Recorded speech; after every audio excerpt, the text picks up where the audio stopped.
Hey there, everyone, and happy 2025. I'm Jeff Taylor alongside Jack Taylor. This is the Game On podcast, a part of Bay Hackle Sports. We hope you guys had a great holiday. You had a great New Year. How was yours? Pretty good. Pretty good? Yep. Cool. Ready for 25? Definitely. Going to be a little busy. A little bit. I mean, we got the overlap. Although we had a seasons chance to wrapping breathe. up. We had a chance to breathe with the holiday and took some time off. But we're back at it. And hopefully, every week, Game On we'll put out the best weekend for our high school stuff around the area. Unfortunately, for me, because it's kind of my favorite, and it is for a lot of people, football has come and gone. Yeah. At least for high school wise. Some stuff left with the college and the pros. But let's talk real quick about the football. Obviously, you had a chance to get up to the Triangle and cover 3 of the 4 state championships. So let's just talk about 1A. And maybe what you saw there, what impressed you, and what type of game it was. Yeah, I mean, it was just historic for Corvian. Right. The way that they got to this point, it was impressive. Undefeated, first charter school to get to it. They had, gotten to it in basketball as well the season before. And how many years? 3 years as a program. Yeah, right. I mean, wow. And that, that conference has just, or that program has just been built from the ground up. Did a really good job out there from Coach Chris to just kind of bring it all together. Guys that, might not have been getting even, a lot of the guys I talked to, they weren't getting played other places. Right. They kind of risked a lot to see if they could get, the lottery to get in. Sure. They don't get to pick. There's no farm teams. Right. There's no middle schools. But they've got some really good ball players and some really good guys on that squad. And just to see them, they had to go up against Tarboro, and it's one of the most historic. You were running into a powerhouse. Tarboro was coming on their 8th straight state title appearance. Really? And in the playoffs, they had just pretty much ran over crushed everybody. Nobody was happier when Corvian beat Mount Airy than Tarboro. Right. Tarboro had lost to Mount Airy the last 2 years in a row in the state championship. So, it was the 3rd time in a row they were trying to not lose. And credit and kudos to Corvian. They really, played to the very end. The Tarboro T, their wing T formation that they do is hard to play defense against. Not that it's high school. I mean, I coached against it in Pop Warner. You just, it's tough. And, who's doing what, which way they're going. And if you run it good, and obviously they did. Yeah. And they've been doing it for forever. I mean, it's right. Todd Gurley is an alumni there. It's a part. Is he really? Yeah, he's an alumni from Tarboro, and it's in So it's just it's their culture. Yeah. And why change it? Yeah, and if it ain't broke. I mean, I will say that and Corvian fought to the very end. They were really emotional about it. It puts them, especially in good standing in terms of when there was the proposal brought up to separate parochial schools and charter schools from the regular schools, not regular, but public schools and even private schools per se. So it was a good showing to say, hey, we're still going to fight. And the other thing about it is that with the realignment, a lot of the teams that Corvian was playing in the postseason are going to be 2A, 3A, even 4A programs. Right. They're still going to sit as a 1A program. So they were playing teams outside of their pay grade, which has happened, of course, across the entire, bracket when we saw these rough drafts come out of what the conferences might look like. But that was just really impressive for Corvian. They really played their hearts out in that one. It was a tough loss, but, you can't deny kind of what they did all year long. Yeah. An undefeated season up until that point. They've got a really good basketball program that's looking to try to get back to the state championship and for a redemption bout next this upcoming season. So a lot to and a lot of those guys play on the basketball team. Right. So the basketball team was waiting for their players to get there. to be done to be able to get there. So it was a good environment for they got to come out, watch West Charlotte. We'll talk about them in a sec. They were the second game of the day out in in Carter Finley Stadium. Right. So they got to watch West Charlotte do what they were doing. Right. So it was it was a good game. 2 things. First of all, obviously the conferences and figuring out all the 1A through 8A, or whatever. I know that they had kind of somewhat of a plan, but then they sent an email out this week to the athletic directors and coaches to say, hey, what do you like, what don't you like? I mean, I don't know how much of a difference it'll make, but just the fact they reached out to the coach and said, here's the first proposal. What does it look like? Yeah, every member school gets to have put forward one kind of statement about it. One comment about what is going on. We can talk about those in a little bit because we had talked to some coaches about, and they had ideas of what their conferences would be, and then the list came out, and it was night and day. Opposite, night and day different. Right. And maybe whether they were getting bad information or the rough draft got a lot of question marks, Right. a lot of backlash because of just, the geographical differences between schools, like areas in the Triangle and Greensboro getting full division conferences, whereas Right. Charlotte will have, they have 8A and 7A conferences. Right. They have two of them. They don't have Right. a single full 8A, and then they don't have a full. I was going through it earlier. In our area, there's not a full conference where it's just one class until you get down to 3A. Really? And that's even going So it's out. like 8A, 7A? It'll be 8A, 7A. Some of them are 5A, 4A, 3A, where there's one single 3A team Wow. inside of the conference to go up against 4 5As. And it might be a 10-student difference. Yeah. Is that what I'm getting at? Like in terms of or the it might realm be of- more. Right. It might be Got a larger student Yeah, difference. right. I mean, where right. It could they be a couple hundred. But geographically, there was just a lot of question marks. And so, it's going to be, and, a lot of charter schools getting put into like CATA is going to be in the 3A, if I'm not mistaken. Okay. And CATA putting up it'd be the first year, if I'm not mistaken, putting up a football team. I can't remember CATA even having a football team. I thought they were more like Now, the theater. Don't Right, don't don't take crucify us, us. right. But it's CATA, and so as far as Union County goes, but there was a Right. lot, there's and because that already played a big part in the bracket was the way they had it is in those split conferences. Right. You didn't get two guaranteed teams in the 4A. Right. That was what you saw with the Monroe's conference, because then Monroe and Forest Hills would get in, but then Parkwood, also got in. Right. And because they were the 3 or the 3A. 2A representative Right, 2A, in that yeah. conference. So it's going to be interesting to see, okay, well, if there's a 5A, 4A, 3A conference, is that single 3A team going to automatically make the playoffs because they're the best 3A team in that conference? Right. So, there's going to be a lot to look Messing at. with it. Because you talk about it, we can talk about West Charlotte. West Charlotte's going to be an 8A team. Which is They're just going from 3A to 8A. I just like that. That blows my mind. I don't. I mean, the amount of students they have, But I can promise you this: no matter what, it ain't gonna matter. Coach Reiner's got him ready to play. It ain't gonna matter. I mean, Katie Cotton's coming back. Yeah, I mean, let's just we'll come back to 2A in a minute. Let's go ahead while we're there. The 3A. I mean, what he's one of only. The only coach to win it. No, I think there's a few more. Okay. Now but impressive. And now whether to win in two different schools and in two different classes, Right. That's another discussion. Right. I have to go and look on that. Maybe our friends over at the Observer or High School team know that information, or But even at the Post. kudos to him. And you know what? It's funny. I'll talk. So yeah, Sam Greiner, West Charlotte. We talked about they're not Cinderella run. They're the 8th ranked team, but Right, to take yeah, down, to shut out the number 1 team in the area, Right. to take down. They did it quietly. They don't do anything. I know, but we there'd be nights when we did the blitz and stuff that we'd go over their score, but during the regular season, right? During they the were right, quiet. right, Yeah, no, absolutely. Right, no, that's I guess what I meant. They didn't have a statement win against Mallard Creek like they did last year. They didn't get to finish their game against Monroe. Right. They didn't play Independence. I would have wished that's the one game I wish Yeah. we would have seen finished. That they lose to Huff. Right. They didn't have, in my opinion, that statement win Right. that they had in years past, like Right. Mallard Creek last Right. year, or even just the statement games they were playing. They just had to make it in the playoffs. Yeah, I mean, you're not save your best for last, but you take down the reigning state champ that was undefeated at the time, and take down Hickory, Right. To get to your state championship, Right. which was huge. You shut out Irwin in the number 1 seed, Right. And it's funny because and I'm wondering next time we see him if Greiner has taken out the locks and if he shaved the beard, because they wouldn't let he wouldn't let himself until they got back in the state championship, just like back when he was with Harding. But I'm going to say he doesn't.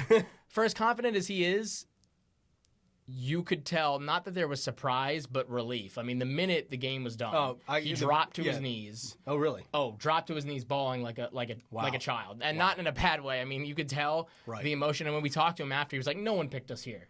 No one did, and especially against 71st." Right. Yeah. No. I mean, and and some of the stuff he went through to get there for this year, especially at the beginning of the year with some stuff. Well, you go from suspended. The suspended. I mean, we'll talk about right. it. He was suspended, I know. and people were calling for his head to be fired. They wanted him fired on Beatty's Ford Road. Right. I know. And he took that, ran with it. The team all around him. Right.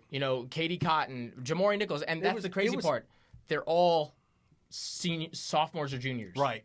They're all coming back. I mean, like I said, to see him against Hickory, who I'd seen the week before, so I'd went to Hickory twice, but to see them come out and play the way they did against Hickory and stop the running attack that Hickory had was kind of amazing to see them stop that running attack the way they did. And then really I think it was maybe a 13-6 ball game at half. They were losing.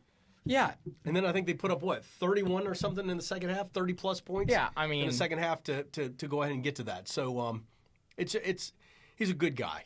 Oh, and you know, it's for him, it is, and I know it's out there with other coaches, but he just resonates what he wants these boys to become men. Yeah.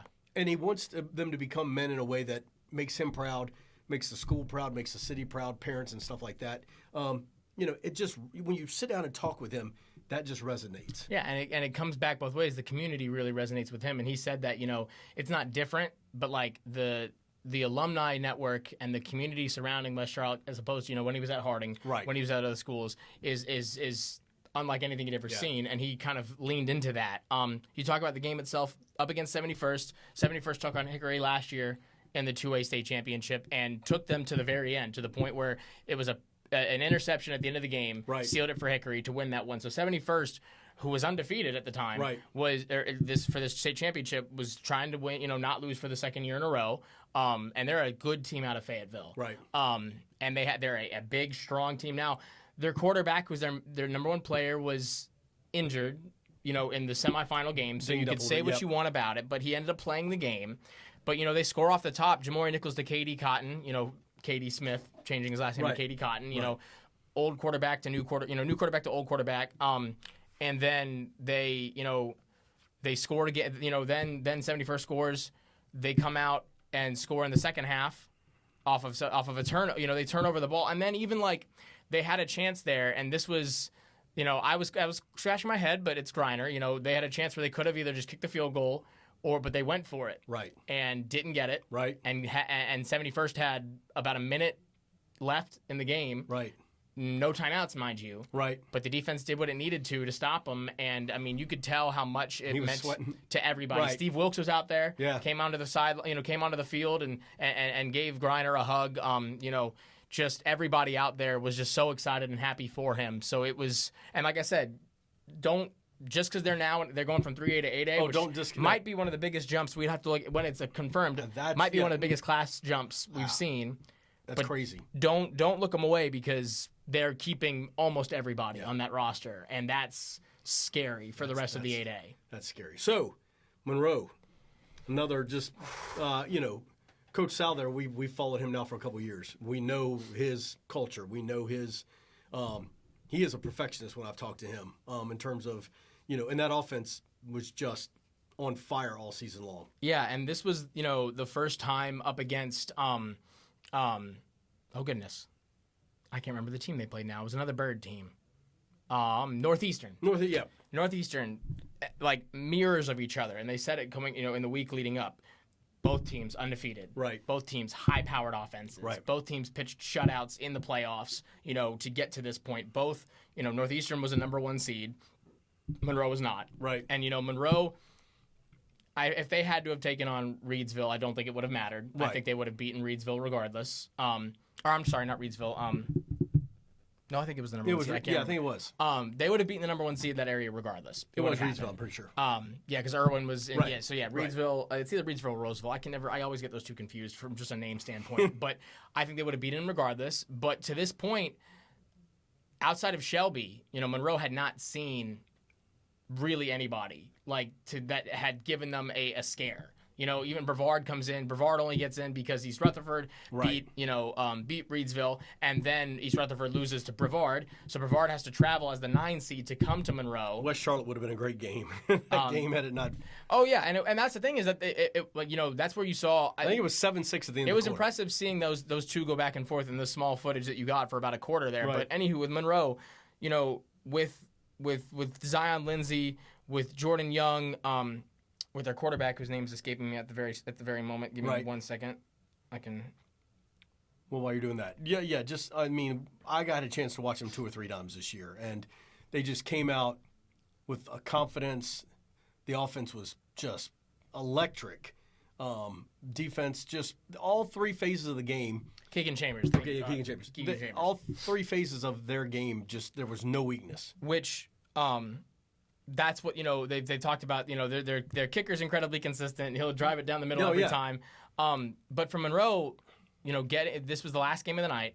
It was the most we knew this was going to be the even keel one, and it was. It was back and forth, and there was a point in time there in this game where it looked like Northeastern was going to pull away a little bit. Right. It was a 10-point win at the end for Monroe. Right. But at the end of the first quarter, it was 12-7, and then Northeastern scores a touchdown off of the first pick I'd seen Keegan Chambers throw in a while. So it was definitely a concerning game. It was the first time they had to come from behind, and Sal was all over him. Right. But he was the he gets to it. But it was the MVP of that game, and it's a guy that we've seen throughout the year, and he's performed. But when you have Keegan Chambers running 70-yarders, when you have Jordan Young getting passes thrown to him, and when you have the offense that you do, some guys don't fall to the wayside. But it's hard to recognize all of the talent that you have on that field. When you have Nymir Kendall, you've got Quay Knotts, you've got Jamari Clark. It's a stacked team. But Zion Lindsay, their running back, was a senior, his last game, as a football player, and he is, he's a big guy, and he is a bell cow running back, and I've never seen a team hit as hard as I had seen anybody hit, as I'd seen Northeastern hit Monroe. They were all over him, and Zion Lindsay was taking a beating. Right. All game long. Wow. And so he told his guys on the field before the game, he's like, I'll die before I let us lose this game. Right. He said, I will die before I let us lose this game. And he ended up scoring the game sealing touchdown. Wow. He was all over the field. He got the MVP for it because he was just ridiculous all over the field. Right. And then we talked to him afterward, and he was the minute the game's done, he again broke down, bawling, crying. You see the raw emotion. Right. But he had told us his mom had passed away a few years ago. Okay. Wow. And so he was like, I dedicated this to my mom. I felt her. Wow. She was like on that last run, I felt her pushing me into the end zone because he had to break a few tackles to get there. But it was just a storybook season for Monroe, undefeated. Yep. It's the second time we've seen in the area in 2 years in a row. Undefeated state championships for Hickory and then for Monroe. Right. And it just goes to show you that and it'll be interesting to see how that will even be more apparent with the redistricting. Right. But it just goes to show you, and this is what Griner had said, is that Charlotte football, the metro football, the metro area, is not anything to be unconcerned about. Right. I mean, it's exploded in the last 10 years. Right. You've been here. And when I was in high school, when my younger brother was on the football team, Charlotte High School has had moments, but it hasn't been like Indy, 7 straight state. But Indy, Butler, trips. I mean, Olympic back in the day, And now you're seeing it reset. And it's awesome, especially when you think about West Charlotte. It's just such a good story. Yeah.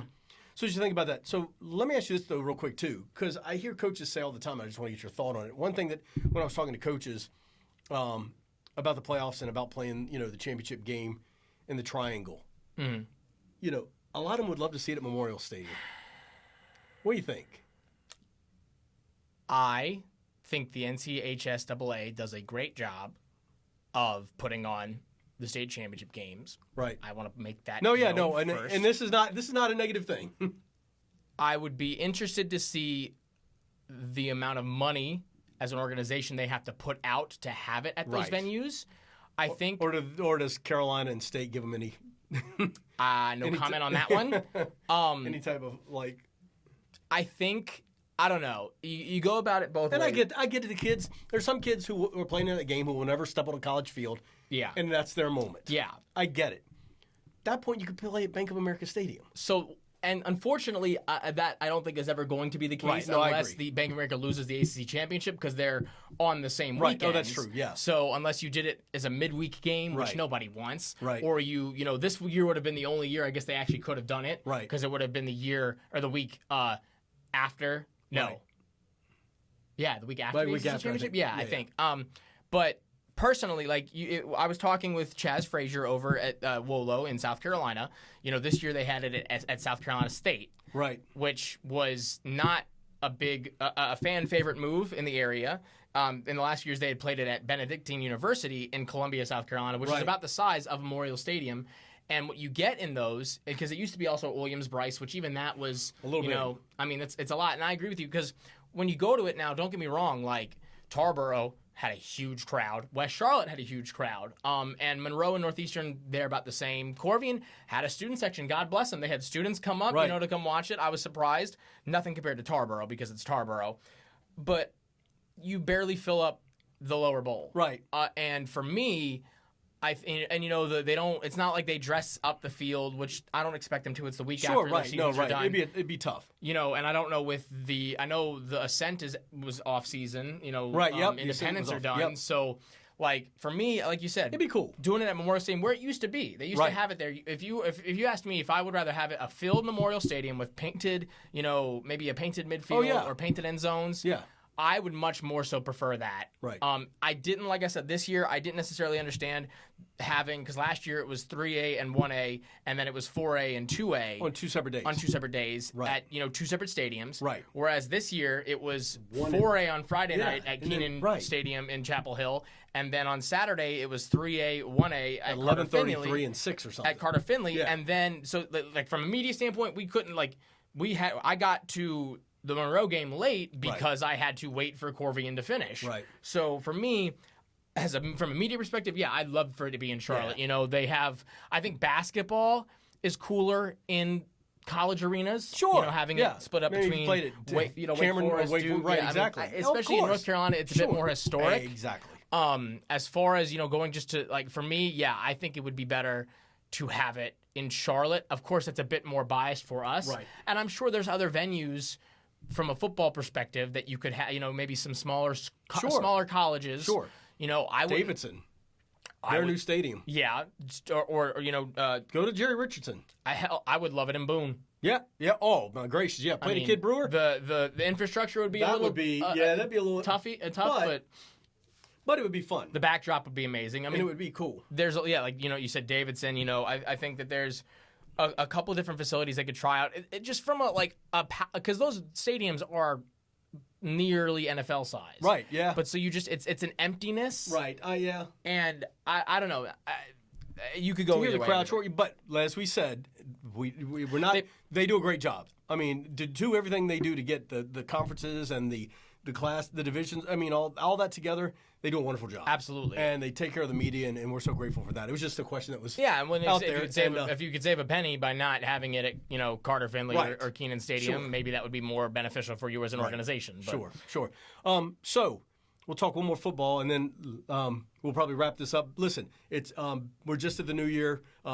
We're going to put football to bed right after this. And then, of course, we'll turn to basketball starting next week, high school basketball, and some of the other sports that are going on in the winter and in the spring coming up, because there are a lot of great athletes, a lot of great stories to tell. But let's wrap up this one with pretty big guy in town.